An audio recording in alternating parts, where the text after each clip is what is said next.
Do you need some help designing your backyard garden? You've come to the right place.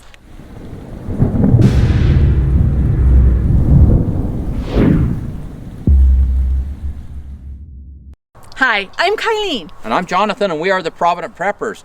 We want to thank Chris from City Prepping for inviting us to share some great ideas to help you design a productive garden.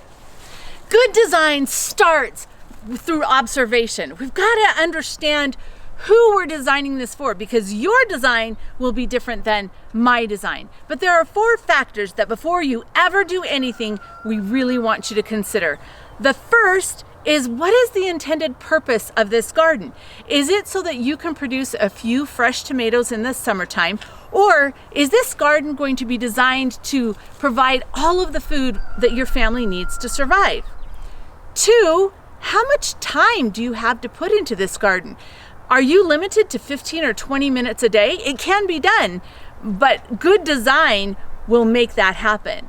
3, who is the intended caregiver of the garden? Are there special physical limitations that you need to work around? It matters. It makes a big difference in your success if you've designed your garden appropriately. And 4, what kind of a budget do you have to work with? My budget tends to be a little bit small. I would love to haul in dump trucks full of finished compost, but I just can't do that. And so I look for different ways to be successful on a limited budget. So in this video, we are going to take you on a little tour of some gardens to help inspire you. Now it's wintertime, right? Or it's early spring, and so everything is barren. And this is actually a really good time to look, because you can envision all kinds of potential. And some of these gardens we have photos of when they were in full production, so we'll give you a little sneak peek there too. But come with us, let's design your backyard garden.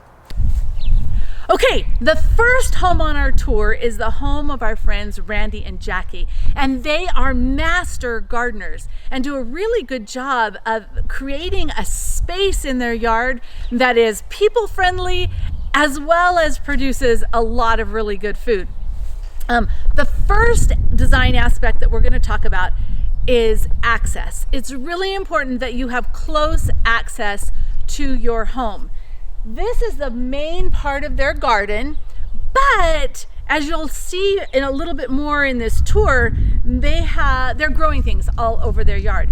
But they have both their back door and their kitchen door just a few feet away from here, so it makes it really easy to run out and get whatever you need to get in order to cook your meal. The second criteria we're looking for is easy access to water. In this case, they've got water right here, and they have water irrigation systems to all their plants. The third consideration is solar aspect. In this case, we have southern sun coming and lighting this garden throughout the entire day. Most vegetables will grow well if they have at least 6 hours of sun in the day. But there are other things in the garden, like your leafy greens, only require about 3 to 6 hours. So in a shadier spot, it doesn't mean that you can't grow something, you just need to be a little bit more selective. Number 4 is topography. That is the lay of the land. In most situations, flat land is best because it's easier for irrigation. However, that doesn't mean that you can't grow if you are on a hill. You can definitely terrace garden beds. The best of food forests actually are grown when the land isn't just flat. But really take into consideration topography and the lay of your land. The 5th component is structures. Look around your home and your yard and see what structures you have. Are there things that you want to hide? Are there things that you want to accentuate? And maybe you can use structures to help create microclimates. The 6th thing we're looking at is air movement. Air movement is wonderful. It helps the plants grow strong, but you don't want winds that are going to tear your garden apart. So look around and decide if you need to create some windbreaks, or if you have some natural windbreaks that still allow the air movement, but don't tear your garden apart. Number 7 is one of the most important factors, but it's the one that you have the most control over, and that is soil. Beautiful, rich soil. Randy has done a fantastic job of creating wonderful soil. This is his potato patch, and every year he adds more organic matter to it, and so he's able to just have this thriving patch of potatoes every year. If you don't have an area that has good soil, don't sweat it. It's easy to just build raised beds and bring in soil and compost so that you can have an instant garden full of really rich, good, healthy soil. Backyard chickens are a really fantastic asset to a backyard garden. They're fun to look at. They produce fresh eggs along with some really good nutrients for the soil. Now, Randy and Jackie keep their hens in this little enclosure at night to protect them. Let me show you where Randy and Jackie keep their chickens during the daytime. They open the gate to the hen house and the chickens just come running up here because they're so excited to be in here. And then they spend a lot of the day just in this area, free ranging, where they can eat bugs and get different nutrition that they need. They fertilize the fruit trees and they keep the bugs under control. If you just go to our YouTube channel, you'll see how we do this. It's a food forest where we put our chickens to work. So visit the Provident Prepper and see how you can turn what sometimes is a stinky mess into an incredible egg producing machine. The last item we want to address is security. You want to be able to secure your garden away from things like dogs or deer or even just hungry passerbys. The food production and design of this home isn't just in the garden bed. During the year, all kinds of herbs and flowers and different things are growing right here along the side of the house. They've got the orchard up there and a little greenhouse where they start all of their plants. And there's that chicken coop. And it's beautiful the way that it's all intended for family too, right? We've got plenty of lawn space and space to entertain. We've got a shed for storage and a nice little area over there for growing potatoes. But he's taken fantastic advantage of all the edges. It's difficult to see right now, but along this fence, he's growing all kinds of vining type plants, and that fence has raspberries all along it. This is absolutely gorgeous during the summertime.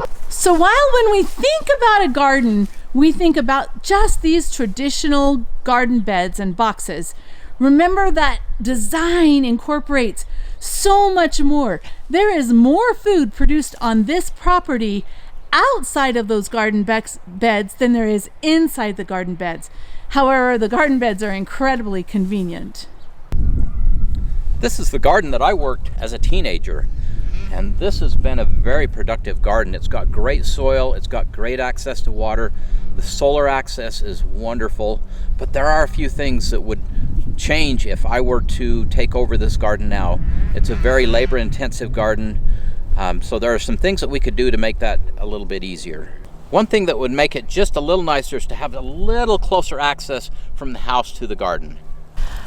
If I could have the wish of my heart, I would actually move some of that over here, and let me explain why. John's mom is getting up in years, and so it's more difficult. So raised beds would be really nice for her. While there is a slope here, it would be very easy to go ahead and stagger those beds and work uphill on that slope, so that's not really a problem.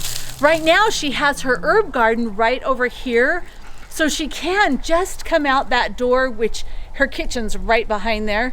So it's only a few steps to come out and harvest from this area. The other thing, this is the southern exposure, so she's got really good sun to grow just about anything that she wants in this space, and it would be so easy to access. You don't need a huge garden to be highly productive. In my experience, I found that my kitchen garden, which is so much smaller than my productive garden, produces a tremendous amount of food in a smaller space.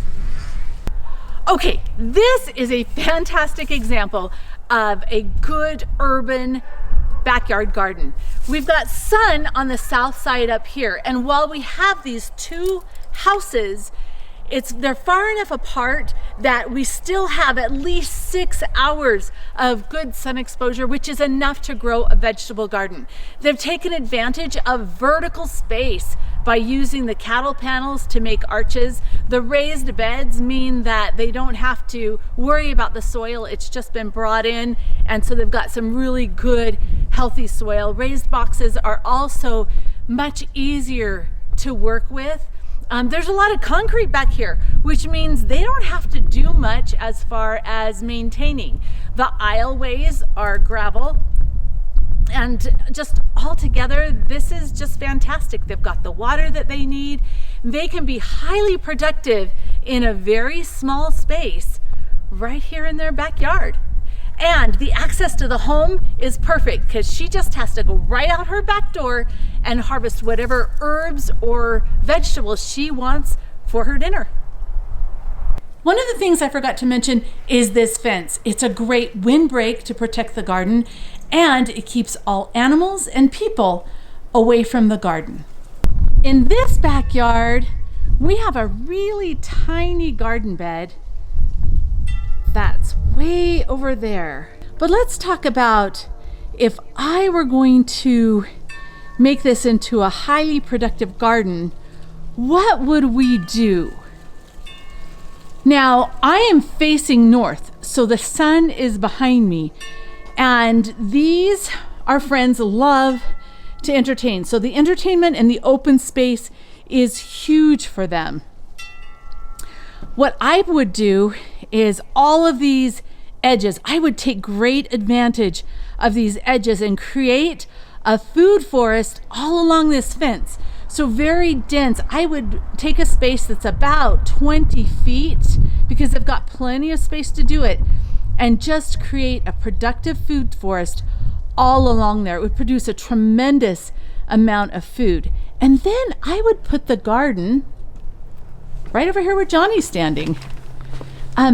This is a place where they have stuff stored. Now, this is on the north side of the house, so we could still have storage space and then bring the garden out. Can you see this sun line? Right about there, because right now it's about 2 o'clock in the afternoon. So that means that they could have a lot of sunshine and get at least their 6 hours if we just put the garden right here. It's flat, there's good access to water. Access to the house, the garage is right there, and the kitchen is right there. So it would be great access. You just come down these stairs and you would have perfect access to this garden. I would do a series of raised beds just because it would be so easy to put them in and to just instantly be fertile. So in this space, this is where I would go. We have great protection and still tons of open area, but a little productive garden and raised beds right here could feed this family regardless of what happens with the economy. This is what I call my kitchen garden, and I love this garden. It is right outside my door, so it's super easy to come out and harvest something for dinner. And also, I don't even have to put on my shoes because it's concrete path. And so I can run out here and snag a few things, and it just makes it super easy. Right here alongside of the house, these are actually black raspberries that grow. But right now, these are some of my winter sown containers where I'm starting my seedlings for the summer garden or for the spring garden. And right in here is my solarium. The reason we have black raspberries planted here is because they are the most thorny plant on this planet Earth. They are wicked thorny, but they produce fantastic black raspberries. And the idea was to discourage access to these windows if somebody wanted to break in. So not 100% perfect, just one more layer of protection. These garden beds were created from just the trim that goes around garage doors. It's like this plastic coated wood, and they were free.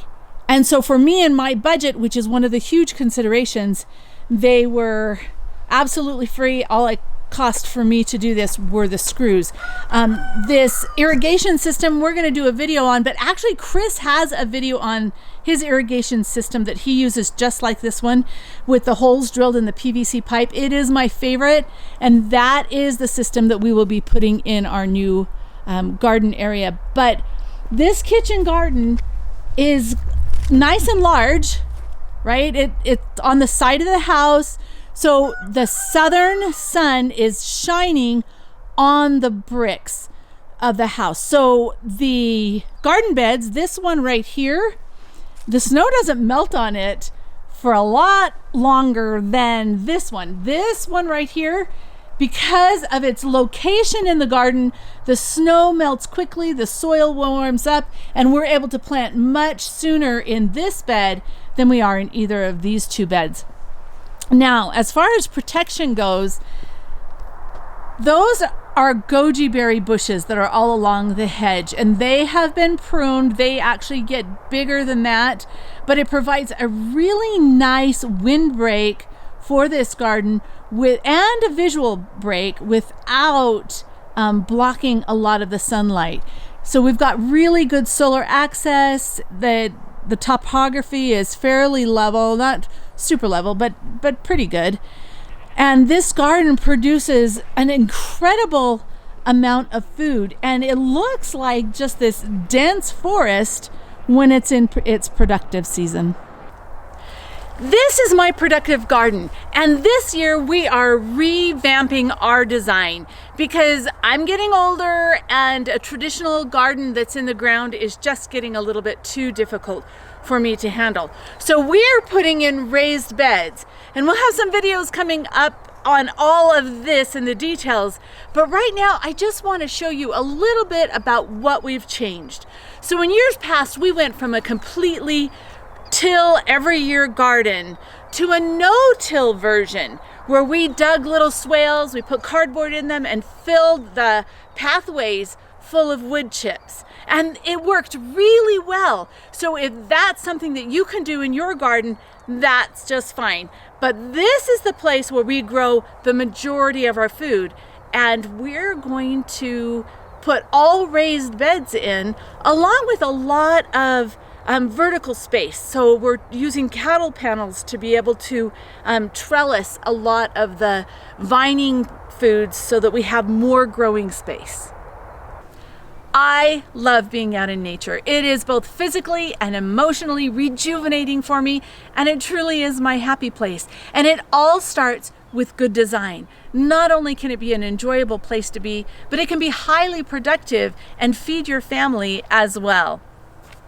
And now for the question of the day. What tips and advice can you give so that others can benefit from your wisdom? Comment below, and also remember to take a look at our garden over the next few weeks as it evolves into something amazing. Thanks for being part of the solution.